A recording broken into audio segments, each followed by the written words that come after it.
I want you, like it's magnetic.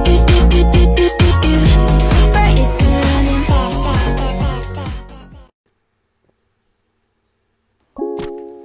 Bismillahirrahmanirrahim. Assalamualaikum warahmatullahi wabarakatuh. Kami dari kelompok 1 akan menjelaskan materi yang berjudul Peran Sistem Informasi dalam Pelayanan Hukum. Tanpa berlama-lama lagi, langsung saja dalam video ini kami akan menjelaskan. Sistem informasi memainkan peran yang sangat penting dalam menyediakan pelayanan hukum yang efektif dan efisien. Dengan adanya sistem informasi yang terintegrasi, data hukum dapat diakses dengan cepat dan akurat oleh para profesional hukum. Hal ini memungkinkan mereka untuk mengambil keputusan yang lebih baik berdasarkan informasi yang terkini dan relevan. Selain itu, sistem informasi juga memfasilitasi manajemen kasus yang lebih efisien dengan menyederhanakan proses pencatatan, pelacakan, dan dokumentasi kasus hukum. Transparansi proses hukum juga ditingkatkan melalui penggunaan sistem informasi. Dengan adanya akses terbuka ke informasi hukum, masyarakat dapat lebih memahami proses hukum dan hak-hak mereka. Ini membantu menciptakan kepercayaan dalam sistem hukum dan memperkuat rules of law. Selain itu, sistem informasi juga memungkinkan para profesional hukum untuk melakukan analisis data yang lebih baik. Mereka dapat menggunakan alat analisis untuk mengidentifikasi tren hukum, menganalisis statistik kasus, dan membuat prediksi yang lebih akurat tentang hasil kasus. Hal ini membantu mereka untuk mempersiapkan strategi yang lebih efektif dalam menghadapi kasus-kasus hukum.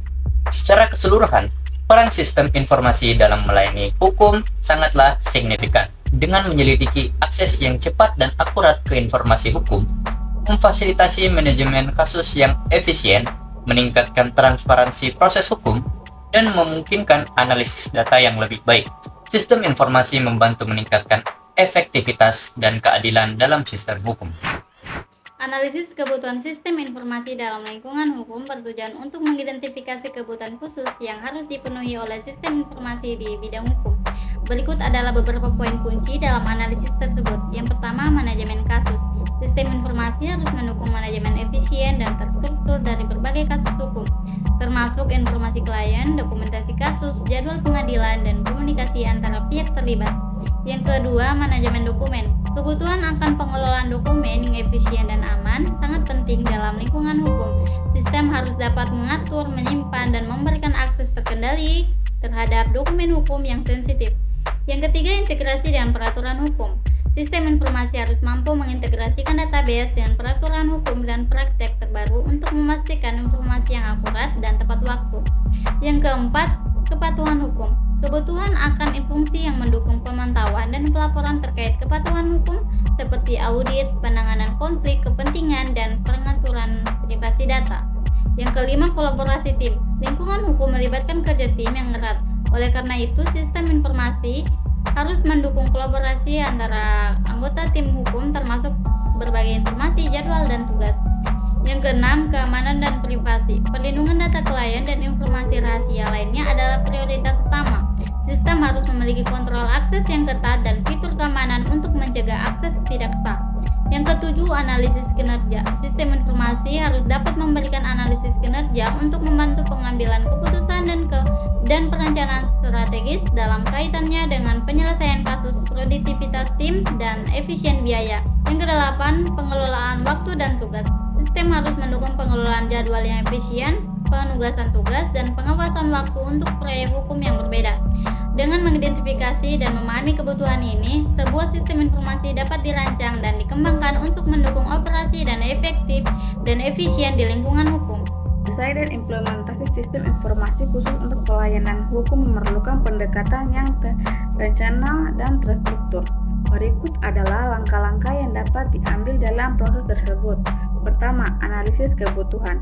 Analisis kebutuhan pertama mengidentifikasi struktur khusus pelayanan hukum yang akan mengakomodasi oleh sistem informasi. Ini dapat meliputi manajemen kasus, pencatatan data hukum, kolaborasi fungsional hukum, dan pelapor.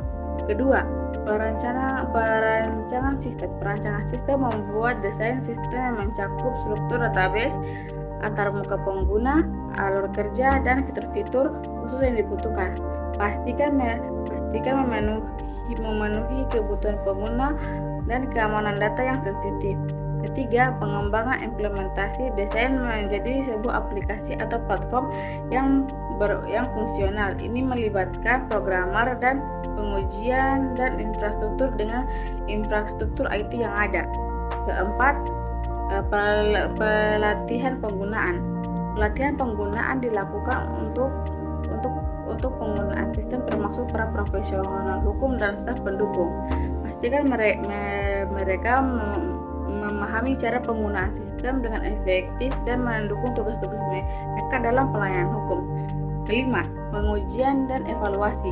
Pengujian dan evaluasi dilakukan untuk memastikan bahwa sistem berfungsi sesuai dengan keamanan kinerja. Selanjutnya, evaluasi dilakukan secara rutin untuk memastikan sistem tetap relevan dan efektif sesuai dengan pengembangan kebutuhan pelayanan hukum. Keenam atau yang terakhir, pengelolaan dan pemeliharaan tetap dilakukan untuk melakukan pemeliharaan rutin terhadap sistem dan memastikan keandalannya dan keamanannya. Hal ini meliputi pembaruan perangkat lunak, penggunaan masalah, dan peningkatan fitur sesuai dengan pembaruan umpan balik. Itulah tadi pemaparan materi dari kelompok 1. Kurang lebihnya mohon dimaafkan. Kami pamit Undur diri. Assalamualaikum warahmatullahi wabarakatuh.